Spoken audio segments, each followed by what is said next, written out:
a 1 p.m. ish, still on Latin time here.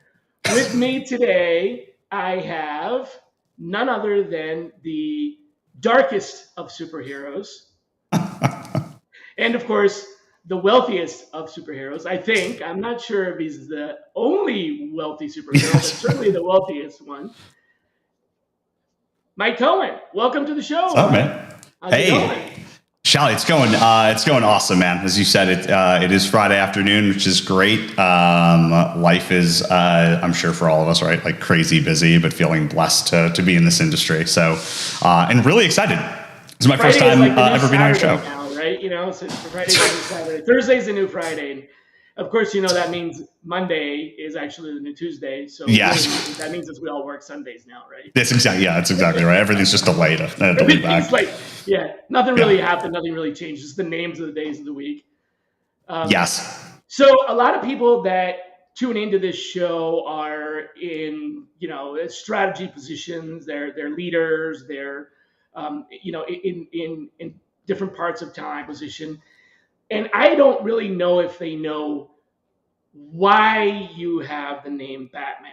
They probably know you because you're a freaking rock star, but they probably don't know what Batman means and why you go by that, because it's on your handle, it's on your LinkedIn, it's on your people go to your website, it's all over there. So here's Wayne. By the way, Wayne Technologies.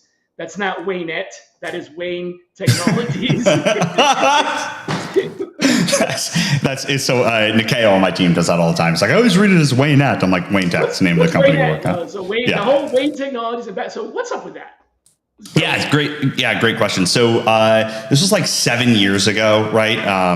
And I was thinking like, all right, I want to brand myself. I was working for another company at the time, and I'm like, I want people to like want to work with me, right? And I'm like, all right, Michael Cohen. All right, Michael is one of the most common Caucasian names on the planet. Cohen is a very common Jewish last name.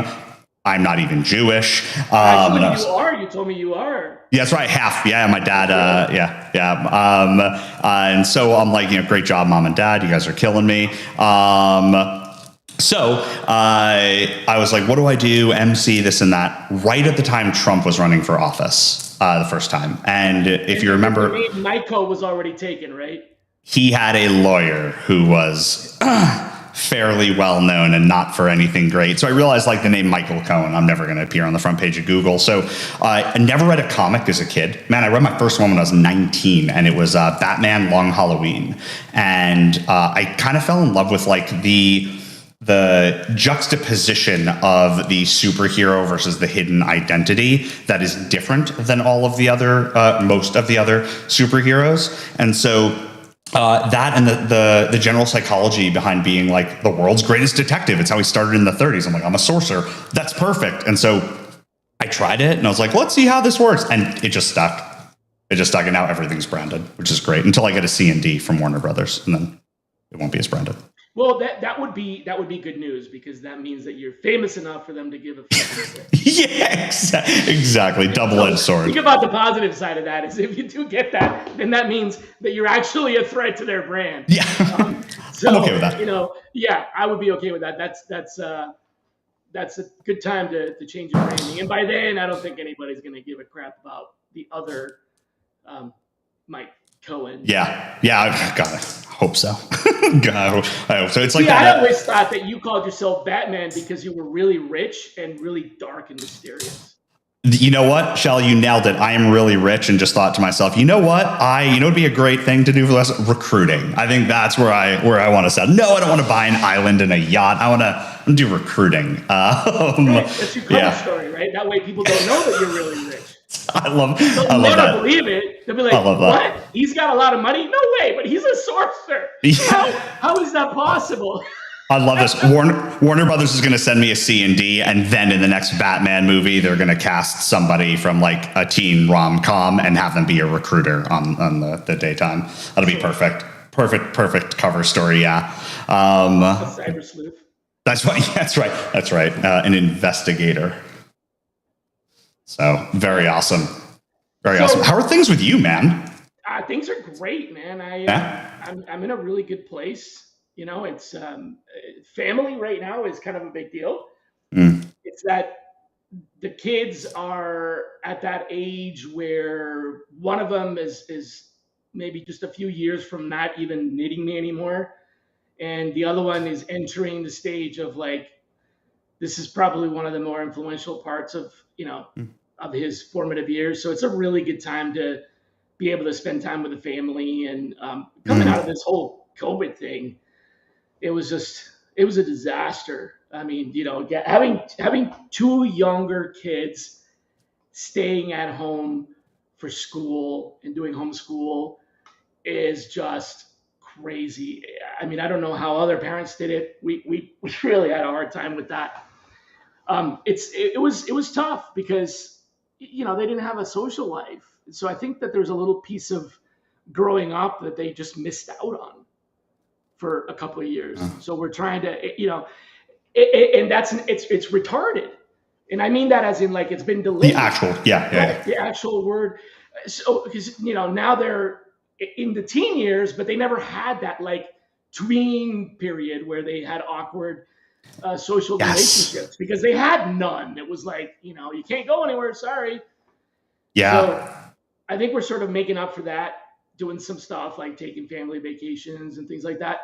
I'm going to be taking them back home. I'm actually, I already bought tickets and got them passports and everything. So we're traveling to Cartagena, and I'm going to show them where I grew up, Barranquilla, and all that.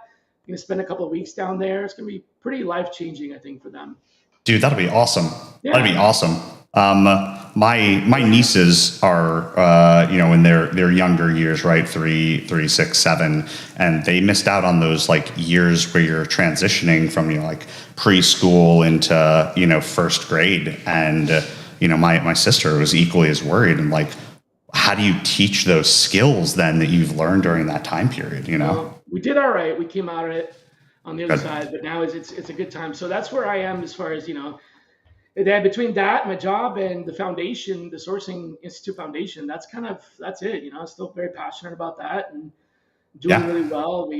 We honestly, the biggest thing is with the foundation, we need money, and because it's not it's a nonprofit, but there's so much money being spent on other, I don't want to say more important things, but with the war and the pandemic and all these, so people don't really think about donating to a cause that gives people jobs and career opportunities, because it's not a life or death situation, not right now anyway, right? Yeah. But we do save lives. I mean, one of our most recent graduates is now was previously unemployed, completely blind, 100% blind, previously unemployed, really couldn't. I mean, he had tried a bunch of jobs, but there's not a lot of jobs where you can be blind and have like a career path and be successful. There's a lot of barriers. Now they can do it, but the unemployment rate is like 85%. And I mean involuntary unemployment. In other words, they want to find a job, but it's 85%.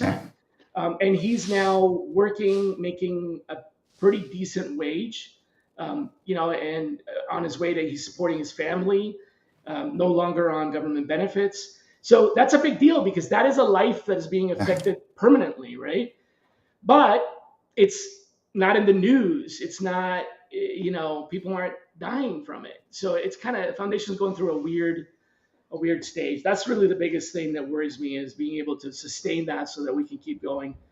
We're pretty transparent about what we do. Run rate for the foundation is about $3,500 a month. So if we had a source of income that was $3,500 every month, we would be able to produce 20 graduates a month. But 3,500. That's it. that's it. $3,500 a month is pretty much all it takes. That's to pay, because we don't have a physical office. That's to pay for the server and the LMS where we have the training, and to pay for some of the coaching time for people to actually be able to help train them through doing intake sessions and all that stuff. So it's really not that much. If we had more money, we'd have more graduates. But to Yeah. produce about 20 graduates a month, it only takes about $3,500. And so Mm. right now we're barely producing 5 or 6 graduates a month. So I've actually had this question for a while, if you don't mind me asking, is how did that become like a focus and a goal for you? Because you've had the Sourcing Institute for longer than I've been aware of sourcing, probably. How did that become like a focus for you? The foundation? Yeah, helping the visually impaired. Like, where did that come from for you? This blind is okay. Blind and visually Okay, impaired. nice. They identify as blind when they have when they're basically legally blind, what they call legally blind, which means that they have zero visibility. Okay. But visually impaired is another categorization where they can see with assistance. So Okay. it could be like they have partial vision, but they can't say operate a motor vehicle because they can't see enough to read street signs, things like that. So it's like a different classification. Not that it matters, but the same thing with deaf and hearing impaired. They also make that distinction. And we Okay. work with them as well. Another group that we work with are returning citizens. You familiar with that? Second chance citizens. Well, From they don't like that. Yeah, returning citizens is what they like. Got it. So then, yes, I am, but not by that phrase. Returning citizen. I'll have to. That's how they identify. But basically, what it means is people who have um, committed some kind of crime that they paid for according to society laws. They went to prison and did their time and have paid their dues to society and have now been released.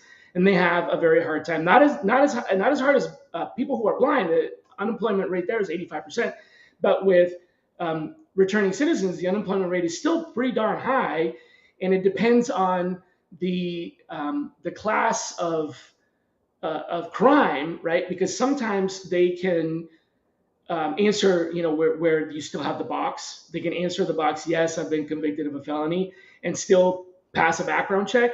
But in other Okay. cases, they can't. And so the ones where the background check comes back and gives them a lot of trouble are the ones that are violent offenders or drug offenders.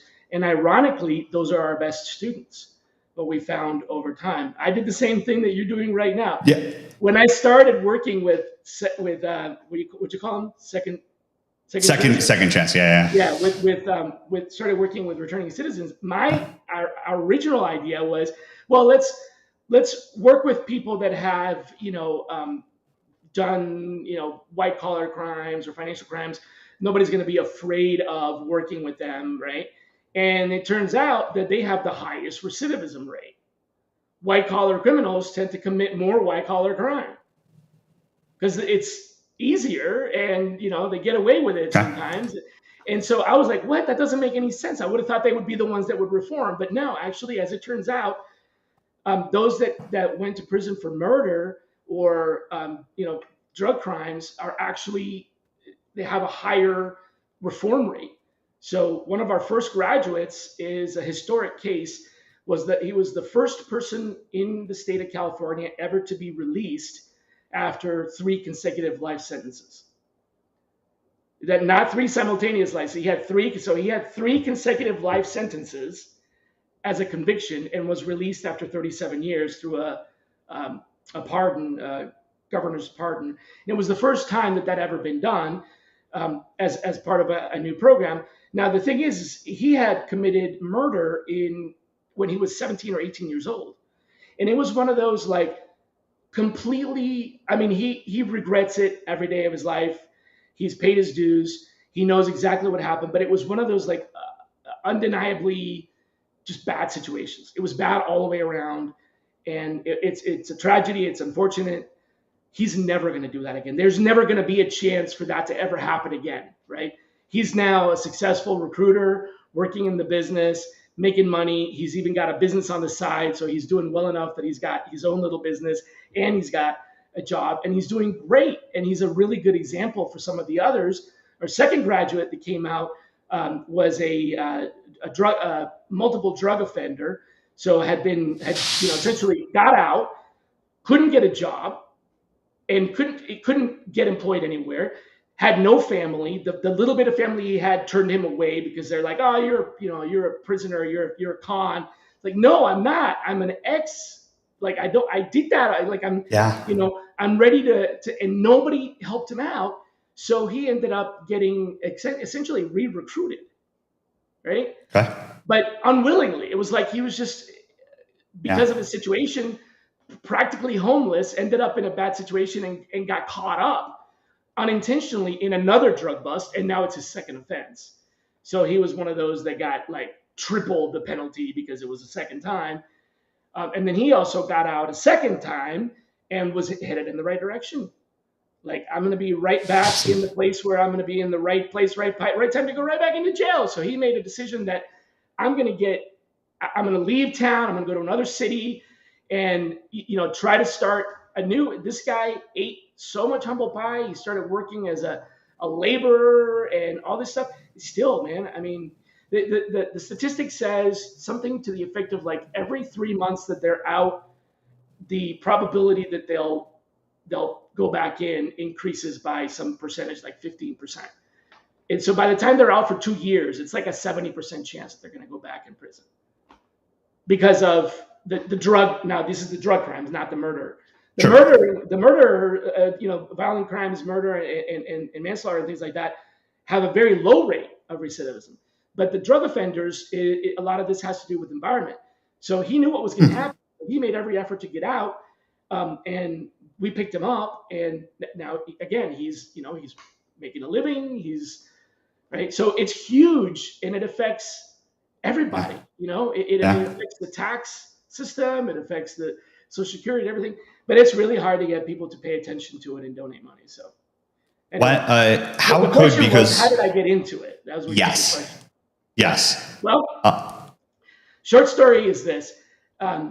With the Sourcing Institute has been around for a very long time, and when I was really heavily involved with the Sourcing Institute, we would take on 1 or 2 apprentices every year, people who didn't really have the means to pay for the education. So they were in a tough situation. A classic example, there was this guy that was introduced to me by one of our employees, a friend of one of our employees, who is a former Minuteman, like had the finger on the button of launching the missiles in the Air Force, got out and had a full career, 20 years in the Air Force, got out, started a print business, grew it to like 7 print shops in the Atlanta area, was doing really well. And then basically the print business, just like boom. So he just lost everything, lost his house, was homeless. His wife divorced him. It was just, he was literally, he doesn't mind me sharing this. He was literally suicidal. Like he was trying to, end his life and all that. And so my friend the employee was worried about him. And he was like, let's take a look at this guy. So we brought him in, and he couldn't afford to pay for the classes, even though it's only $3,500 or whatever it was. He couldn't afford it. So we took him in and we taught him, we apprenticed him, and it took off. Now he's making $120,000 a year running a search firm. Well, a branch of a search firm. So it's like, we had all these stories, and 1 or 2 of these every year for about 7 years. And then my partner, Rob, and I were talking when they were like, we need to make this legitimate. I mean, we're basically doing this, I don't want to say as a favor, because we were doing it intentionally out of, hey, we really think this person has a chance to do this. And sometimes we would hire those people that we put through the training program. Sometimes they would get jobs elsewhere. We didn't do it intentionally to get them to work for us. We trained them so that they, would go out and find a living. But we weren't doing anything official. It was like just haphazard. I mean, it was like somebody tried to buy the training and couldn't afford it, so we took a chance and gave it to them for free, that kind of thing. Oh, I love that. Yeah, and so basically my partner and I were like, yeah, let's like legitimize this. And we went and incorporated a 501c3, then started working with, I think our first partnership with a company, not a company, but another nonprofit called the Starfish Foundation. And that's when we met. Starfish are blind, as you know, they have no eyes. Mm-hmm. So this foundation was working with blind people. So that's how we got into that, had good success. We worked with another organization that helped military spouses, and we had really good luck with that. So these are spouses of people that are deployed, men and women, right? And they essentially have to declare that they are possibly going to be redeployed. So if a military spouse is living in some base in Germany or or Japan or whatever, and they were to try to get a job, they would have to tell that employer, hey, at any minute I might actually end up. And so employers are like, we'd like to hire you, but that's kind of risky for us, right? So they have a hard time getting jobs. So we started working with them. We have 2 successful graduating classes from there.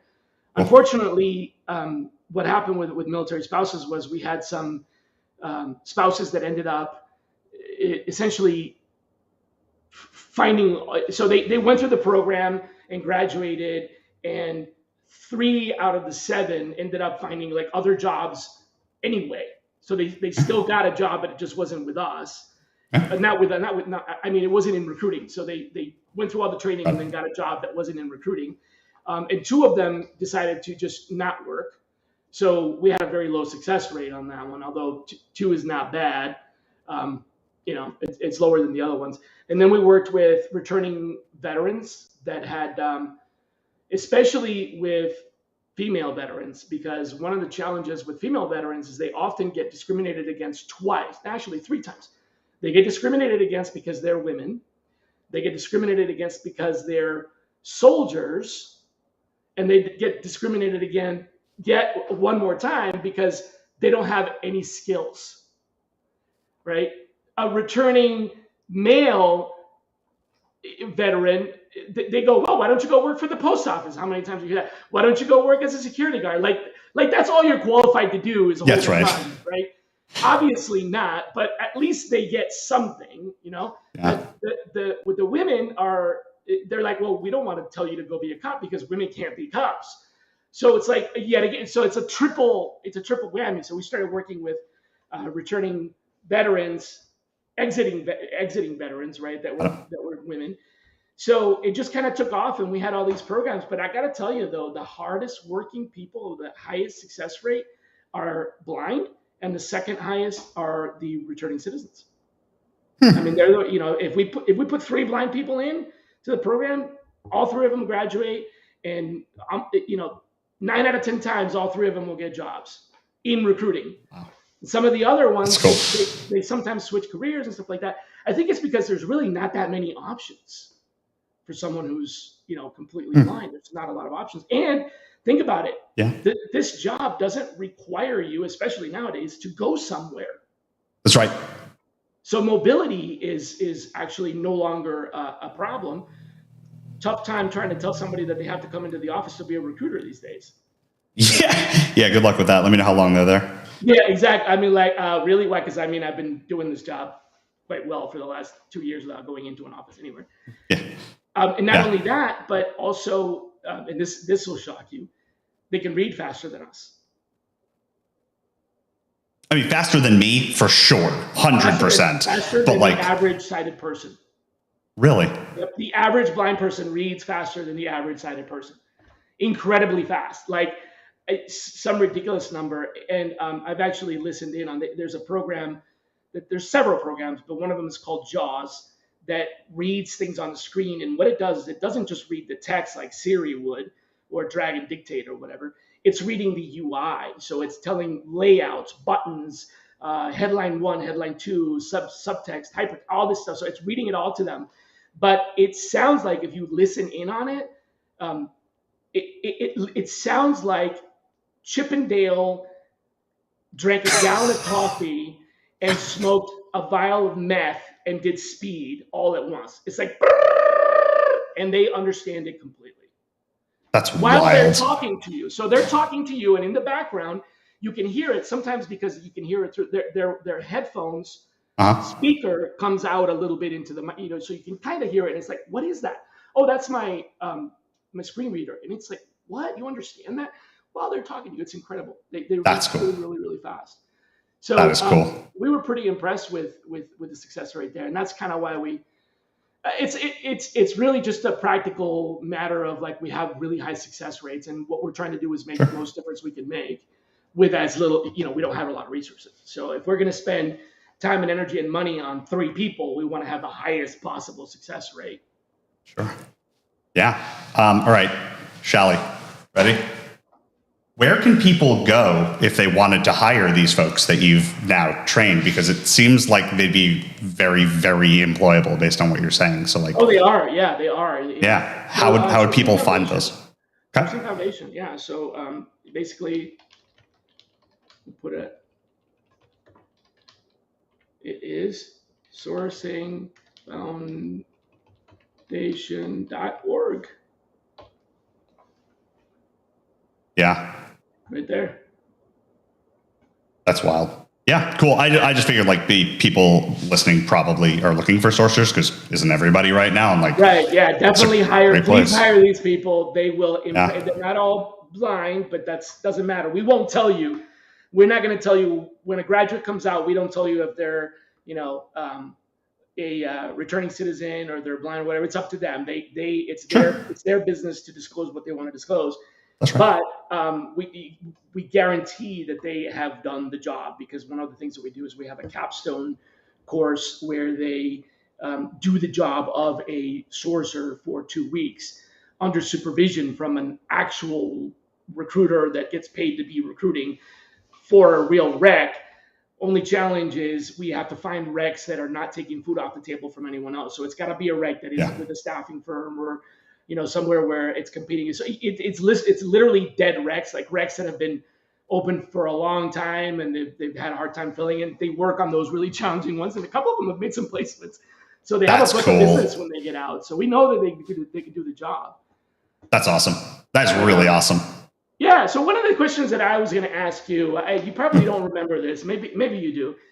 But we were talking about when you were thinking about hiring somebody, because you've had this Wayne technology company for a while, and it was just you were a solopreneur, and you said, Shally, I need to hire somebody. I think you said I need to hire at least somebody to like help me with my business, because I've got more business than I can shake a stick at right now, and I'm overwhelmed. I'm working too hard. I want to hire somebody. It was the first time that you were hiring somebody. Yep. And I turn around, and 5 seconds later, you've got like 10 employees. So between how the hell do I hire somebody to I now have 10 employees and I can't hire anymore because I'm full up. What happened? Did you make them? Did you do what I did? Did you train them from like you took somebody that didn't have any experience? Okay, so tell me about that. Yeah, I love this conversation. I love this topic. So yeah, it was. It came out exactly as you said, right? Like, had the opportunity for business, and I had to just make the choice, right? Do I want to do this? And I know we talked about this. Like, I hate management. Hate my crew knows this already, right? I love leadership, but like hate management. So I realized. Supervising. Yes, yeah, and all the operational stuff that goes. It's not my jam. And so I decided to do exactly what you had said, and I think you do as well, which is hire people with the right human skill sets and then train them in the methodology, because the way that we work is inherently different than most companies out there. And B, like, I don't want to have to retrain people. That's way harder than training, right? So hire entry level or very junior folks. And these are all sub 4 years of experience. Most of them are sub 1 year of experience in recruiting at all, let alone sourcing. And then train them. And realize there's going to be a 2 to 3 month ramp up period, and just accept that and focus instead on retention, because that's the trade-off, right? Like you're either going to pay more money and get people who can do the job, and they're going to come in, and if they leave, that sucks, but like, you can hire somebody else who can come in and kind of hit the ground running, or you're going to hire people at a lower salary with a lot more upside, in which case you need to focus on retention, because 3 years in, right? Like Nikeo, my first hire, guy was 21 years old, and Google's reaching out to him about a sourcing role. And it's like, how the hell do you keep somebody when in that case? So yeah, I think that was my general approach, and then focusing on the culture itself and like the reasons to stay. But I guess I want to know how you found them, because that's the biggest, that's the biggest challenge. Now, for me, in the foundation, we cheat. because one of the things that I determined really early on was that we didn't want to be in the foundation, we didn't want to be responsible for selecting or deciding who was deserving, right? In other words, we decided that we were going to specialize, the foundation was going to specialize in providing the skills needed to do the job, not in determining who should be selected. Okay. We left that decision up to our partner organization. So Project Starfish was responsible for selecting the first group of people based on their criteria for who they thought was ready to learn a job, because they provided them with basic skills like business skills and professional skills, and they taught them how to use screen readers. Some of the earlier graduates had become blind. Actually, the first blind graduate is lost his sight at age 54. So he had been sighted his whole life, had a fully fulfilling, normal, everyday career like everybody else had, like a regular life in career and business and everything, but then lost his sight through some kind of disease. I don't remember exactly what this is all about. And they had to relearn like how to read and things like that. So we didn't want to be the ones deciding, okay, he gets foundation, but we relied on our partners. So in my case, I get to cheat because I get the organization that is already supporting these people to tell me which ones have the drive, whatever. I don't get involved in it. They say these 5 people are ready. We then do an interview to determine fit for sourcing, not fit for whether or not they deserve, but fit for sourcing. Right. And then we make a selection from there. How did you pick out of 360 million possible applicants this one person? This is a good question. I think it's 2-part, right? First goes to a general philosophy, right? Which, who's your wife's second cousin from? No. Yeah, exactly. I'm just going through the family tree. It's like when you get that job like Cutco selling knives, like list everybody you can sell a knife to. I did that. You know that job. It's awesome. Anybody watching right now who's in our age bracket is just like, oh no. So it's 2-part, right? One is I really do put a strong focus and have a belief in a company belief in individual that like giving back to the community pays dividends significantly higher than people anticipate, right? So one is in doing that, it's built up a network for me and a little bit of a following. So I just posted on LinkedIn, and for anybody who read it, you know this already, but it was basically just a download of like, hey, here's the job, here are the cool things about working here are the bad things about working for me, right? Like I'm disorganized, I swear a whole bunch, I get snarky and like stuff. It's just laying it out there, right? Like here's why you'd like working for me, here's why you won't, and then just asking for referrals, right? So first hire Nikeo, his dad Nathan Hill referred him to me, and I was like, love Nathan, might as well try. Second, Julia came from Dan Lockhart and was a personal referral. And then the remainder came from the posts online. So one was getting the name out in the network, right? And you can only really do that by providing value to the community as a whole. The second is I have a crazy interview process. I tell people this is literally it, and people are like, what the hell are you doing? So the first interview is with me, and we start the interview and I'm like, hey, here's the deal. I don't care about your resume. Your sourcing background and recruiting background are not super relevant for me because I'm going to train you from the ground up anyway. I need to know you as a person. And I start off saying, we have an hour to talk. We're going to start with you telling me any and everything about you and your life that you think you want me to know or is relevant in any way. You can take the full hour. You can take a minute. It doesn't matter, whatever you want. And so let them talk and kind of hear like what's important to them, like what are their values, what things stand out in their mind. Then I say, hey, you get to ask me any 3 questions you want, personal, professional, it doesn't matter, nothing is off limits. I will answer anything you ask me. And it gives me an idea of like, hey, how curious are they? And are they curious in a surface level curious way, or are they curious in like a deep diving, want to know more, right? Like Kirsten, or Huntress, who I hired, is a single mom veteran, right? She's freaking awesome. And one of the questions she asked me was, what's the most magical moment you've had in your entire life? And I was like, whoa, hang on. Like, right now. No. Yeah. So it's just like, so I'd take a minute, right? And so we go through the 3 questions, I ask whatever.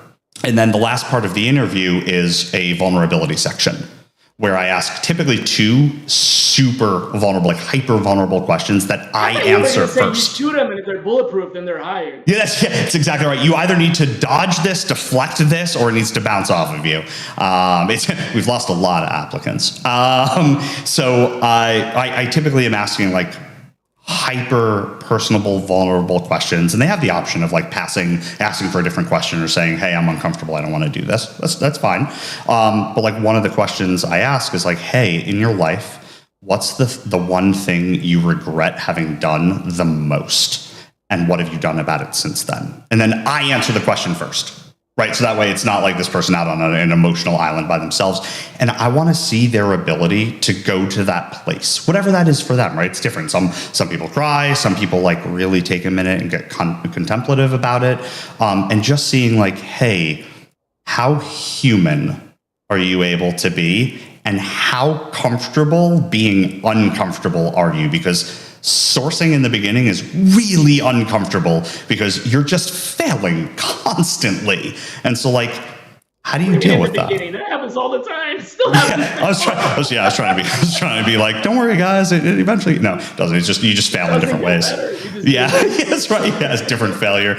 And so that is my initial like process for deciding who the person is. From there, they talk to Nikeo and Julia, who go through more of the traditional, like, tell me about your sourcing, walk me through, your passions, your motivations, blah, blah, blah. And then we have a happy hour with the team where everybody comes together, and if you drink, like have an adult libation, if you enjoy other things and like whatever, I don't care, show up as you, right? This is a yoga pants, t-shirt type of like interview, and we all just hang out for an hour. So they're all there. You don't have any remote workers? No, we're all remote. This is all over like Zoom. Gotcha. It's a Zoom happy hour. Yeah. And that way it's, just want to know like, hey, how do you communicate, right? Are you a wallflower? Are you somebody we have to pull information from? Are you somebody who's like, oh, there's going to be an ego here. We need to like be really mindful about this. So, that's a general process. So for me, it's honestly about the people themselves at their core. Who are they? You know this better than I do by far. You can train just about anybody to do this job. They may not be great, right, but like at a base level, you can teach somebody to be a sorcerer. Right. Yeah. Yes. In which case, are the tactical skills as important? And like, the Sourcing Foundation proves this. Like, no, it's not. You don't even need sight to do this job, let alone an experience with spreadsheets or math and stuff like that. So, yeah. That's how, man. It's honestly when we're vetting them for sourcing, again, they've already been vetted by the program from which they originate. Sure. So we're not looking at like, is this person professional? Is this, not, that's already been done. When we're vetting them is we're looking for the 7 core competencies. One of those is creativity, and another one is tenacity. And so, which is, there's others, there's a few others, there's 7 of them altogether that we look at, but creativity and tenacity frequently don't go together. And I'm not saying that they usually don't go together. I'm just saying that you can find tenacity without creativity. You can find creativity without tenacity. But finding creativity and tenacity along with some of these other things is the right combination, because, as you said, you're going to get punched in the teeth 50 times a day. And it doesn't slow down. You just get better at maybe dodging it or preparing for it, or, that's right. Or becoming, or losing your teeth or whatever it is that you got to do. That's so right. That, but then at the same time, you have to come up with other better ways to solve problems. And that has to change constantly. So when somebody comes to me, the absolute worst question that I ever get as a consultant and as a trainer is, what's your best sourcing technique? You ever get that one? Yeah. Oh my, yeah. What's the best tool for sourcing? the internet, I Your guess. brain, yeah. Yeah, like that's. I always give the example, It Shally, of like, varies so much that, yeah, so that yeah. creativity is necessary. You talk to somebody who's building your house, right? And you're like, what's the best tool for building a house? Can you imagine if they're like a hammer? Like, you're fired, right? Well, you can definitely hang windows with a hammer. Yeah, that's right. That's right. That's right. Yeah. I want to see you pour the foundation with a hammer. Let me know how that goes. Scoop the cement with a hammer. Yeah, the back end. Your house is going to take 17 years. So yeah, that's yeah. We had a question from someone on LinkedIn. What do you expect when you're training rock stars? I want to say to Brett, first of all, I got to tell you, Mike does not train rock stars. Mike trains people who become rock stars. Thanks. But now that we got that straight, yeah. What do you? Let's answer Brett's question. What do you expect when you're training? What's the yeah? What's up, BBR? Good to see you, man. What do I expect? This, I tell everybody this, which is if you're working hard, like you're really trying hard, and you have a commitment to doing the right thing by your colleagues, the company, and the community, you will always have a job at Wayne Tech. Always. We'll shift that around however we need to, but you'll always have a job. So what do I expect? I expect that you're going to try, and I expect that you're going to care, and I expect that when you fail, which you will, that you're going to get yourself back up and take another step forward again, right? I think it's that tenacity piece for me is huge. Tenacity, creativity, yeah, problem solving, which we call lateral thinking, which is different than creativity. Lateral thinking. Yeah. Can you explain? I'm gonna play the dumb card here. Lateral thinking is essentially connecting dots that don't necessarily look obviously connected, or making logical leaps, seeing kind of a pattern where not one exists, or at least is visibly recognizable. So it's being able to extrapolate and guess this might go here. This looks like, because to me, and Brett makes the case of critical thinking. So lateral thinking and critical thinking are related, but critical thinking can be either adductive or deductive, and critical thinking allows you to essentially kind of root diagnose, right? Or come to your own conclusions because of the information that's available, or to find information to fill in the blanks. That's all critical thinking. Lateral thinking is a little bit different. It's more about here's a perfect example. When Benjamin Franklin, I think it was Benjamin Franklin, invented the filament for the light bulb. They say he invented the light bulb, but that's not the case. He invented the filament for the light bulb. I think it was Benjamin Franklin. Franklin. It was a. He had in his laboratory, at least from what I understand, and I read this somewhere a long time ago, so maybe I'm not 100% accurate, but he had a lot of these different chemicals and substances that he had tried and combined together to make various materials, metals, other types of solids. And he had tested all of these out, but many of them would burn brightly and then, flash, right? They would burn and flash, they would not be bright enough or whatever, until he finally found this tungsten, whatever it is, combination that was just the right amount of combination that resisted the electricity enough to glow and become bright, but didn't melt on itself, or at least it lasted longer. I don't know how long light bulbs lasted back then, but the point is that he didn't just go down to his laboratory, put this with this together and create a light bulb. He went down to his laboratory day after day after day and tried every combination of material that he could think of, and none of them worked. Mm-hmm. So in sourcing, just like with Ben Franklin, you sometimes, it's not, there is no eureka moment very frequently. That's right. There's usually I wonder what happens when I do this. Yeah, that's right. And then, that didn't work. And then I wonder what happens if I try that. Well, if that worked, but it wasn't great, what if I do this? And then I try. And that is lateral thinking. Because if you try to do systemically, and the scientific method does say that you want to, create a hypothesis and then test it out, have a theory, and then, etc. And so it says try everything, um, until something works. But with sourcing, you have to take shortcuts. So it's like, okay, I tried this. It's kind of like that. Maybe if I make this look like that and then put these two together, something will happen. Glenn and I very initially worked on some projects where we sat behind the computer screen and just hit our heads on the wall so many times that we couldn't figure something out. And then we'd go away, come back the next day and try something and it would work. And it was never a eureka moment. It wasn't like, I know I can do this and then discover, a formula. A lot of what we did in the early days when Glenn and I would break some of these systems, like for example, with Google, the very first Google cheat sheet that I produced, I don't even know how long ago it was. There was no documentation for Google. There were no commands. There was no help file. It was just the search engine. I had, through trial and error, discovered a couple of characters that had different effects, and I put them together and I started playing with those and eventually arrived at a formula that I then created the cheat sheet with. And fast forward years later, Larry Page saw me teaching this class at the Google campus, and he's got an I did it memory. He basically took exactly what I had put on there and put it on the Google cheat sheet, website or on the help file. But that didn't exist before.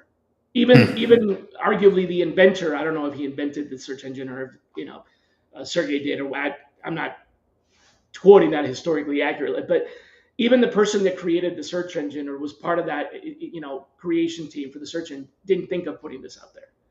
It hadn't been resolved that way. So it's the creativity of that. There's got to be another way.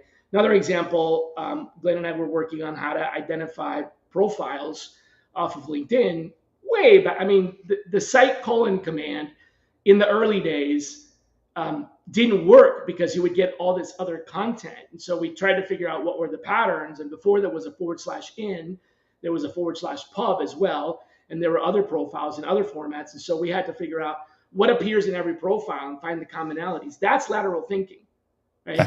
What is it that brings these things together in a way that you don't really put together? Because you can't just go to the website and figure it out from there. Okay. There's no direct line between, you don't go from here to there. And this is, by the way, one of the biggest differences between a recruiter and a sourcer is recruiters are systemic. They have to be. They have to follow a process, a workflow. In many cases, a corporate recruiter has a lot of scrutiny, right? There's 11 different laws in organizations that affect recruiting, not just EEOC, but also ADA, OFCCP, Sarbanes-Oxley. There's all these different things that you've got to look for. Most recruiters aren't even aware because their ATS handles a lot of it. But the fact is that there are laws and there are things that you have to do. There has to be an applicant flow log. Sure, your ATS handles it, but that's why we have to disposition candidates. That's why we can't just reject a bunch of people and say not best qualified, because we have to prove that. Otherwise, somebody would audit us that has authority, and in the case of the EEOC, can actually send you to jail. You can do prison time, right? None of the other bodies can do that, but your company can be fined, you can be fined. So there's a lot, which means recruiters have to have rules. Well, sourcing, not the same. Sourcing cannot be systems thinking. Sourcing has to be the opposite of that. That's lateral thinking. I love that.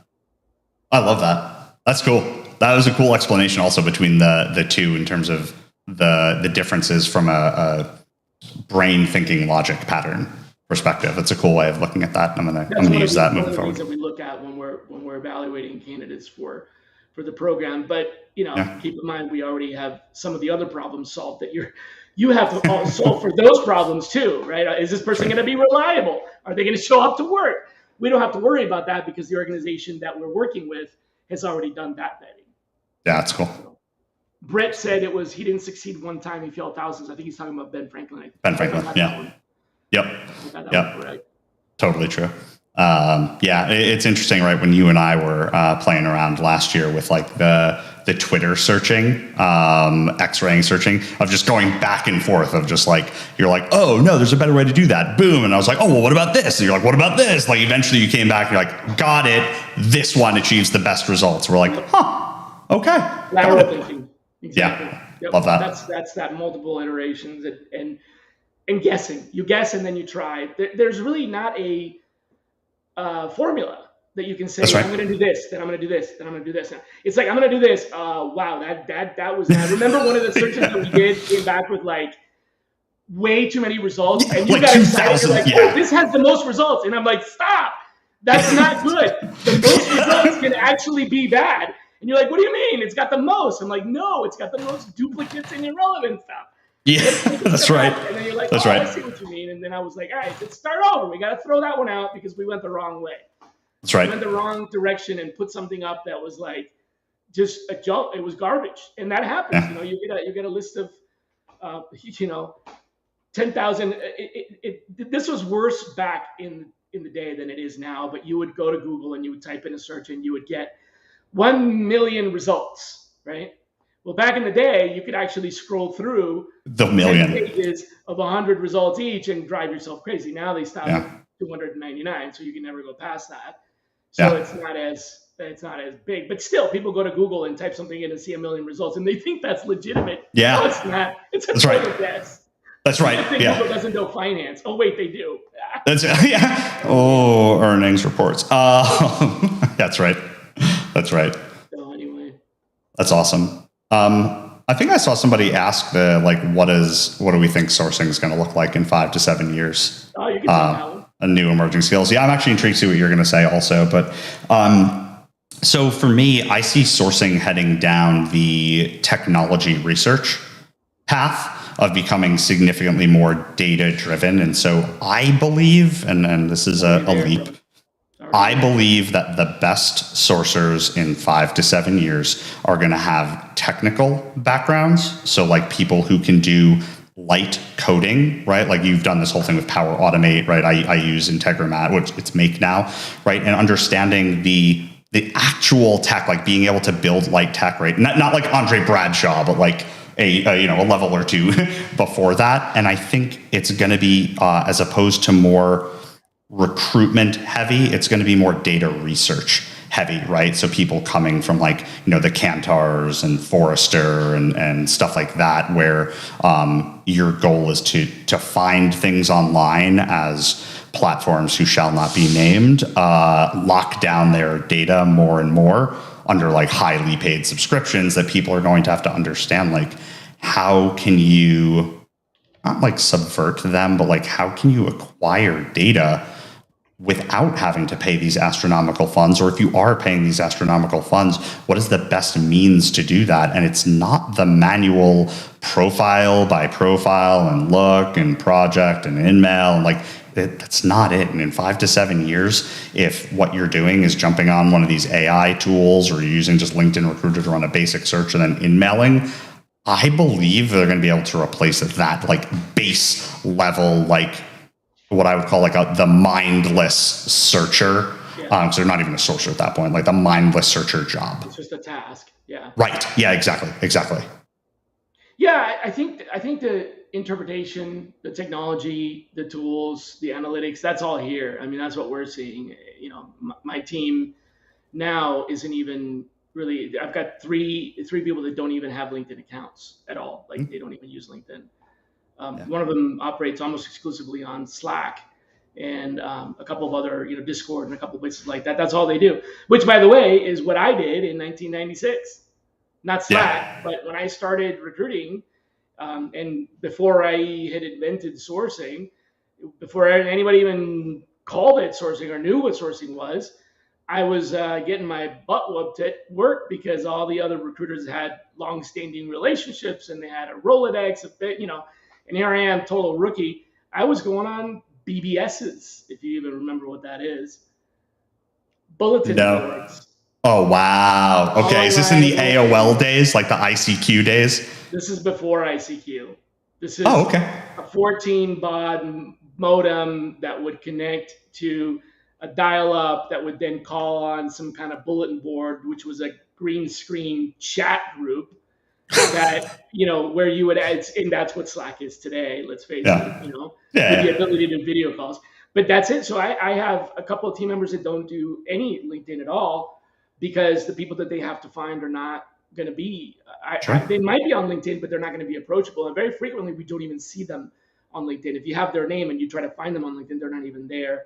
So that's one type of sourcing, and then the other type of sourcing is the like you said, technology usage of it, right? So what kind of things do you automate now? You don't have to. I don't want you to spill any, obviously Oh proprietary no, secrets, but what are the steps that you are speeding up through technology? oh yeah, no, I'm open source on this one, similar to how you are on your stuff, right? Like you share your dashboards and everything with people. So we actually have it automated right now. We use Make, and client fills out an intake form for a role. It automatically pulls data from two data stores. One is our internal about the account manager. Another is from the client, from their client onboarding form. And then it creates a copy of our spreadsheet template that we do all of our work on. It fills in data in individual fields to make sure like we have all of like the intake form data and the sprint number and all that. It creates a copy of the deliverable that we send to the clients. It creates all the formulas to pull from the original form. It updates the dashboard, and then it creates a task in our project management tool. Click up. It creates the subtasks for all the deliverables we have. It messages us on Discord to let us know someone has filled this out. And then it even connects to QuickBooks. And if they're not already a client in QuickBooks, it creates a new client. And if they are, it then creates an invoice for that sprint, and sends it to Melio, our tool. So it's literally all like that operational stuff that you and I are not like huge fans of. It takes care of a good chunk of that. And somebody supervises it, so when it doesn't do it, yeah, right. Bingo. That's exactly right. What about on the side of the communication with candidates or prospects? Is there anything going on there? Yeah. So I use Sourcewell as my tool of choice on the messaging side. I've used Interseller, I've used Gem, I've used Lemlist. Sourcewell is my preference. And we create the 5 email outreach to candidates. And we have a general methodology. It's all in my messaging training. I think it's on YouTube. Is it texting too? So you can, with this app, you can send text messages? I think you can send text through there, and it also has the reminders for the in-mails where like you click it and it'll auto-populate, right? Just like most of the tools do. Right. Yeah. Yes. We don't text in our campaigns initially. Reason is we've had very mixed reviews of finding phone numbers that are actually the right people, right? Because if they're a more junior candidate, they may still be on their parents' cell phone, in which case when you find a cell phone number, it may be their mom or their dad, and like it's led to issues. So for us, if we don't hit our response rate guarantee in the 5 emails that we send, we then will move to text messages. If we still don't hit it, we'll move to in-mails, and then we've never gotten through that and not hit it. So I don't know what we do. I assume move to some other social media platform at that point. The in-mails, yeah, that's unfortunate. Yeah, because I was trying to, when I was still trying to run my business and trying to solve for that, I was trying to solve for the automated in-mail.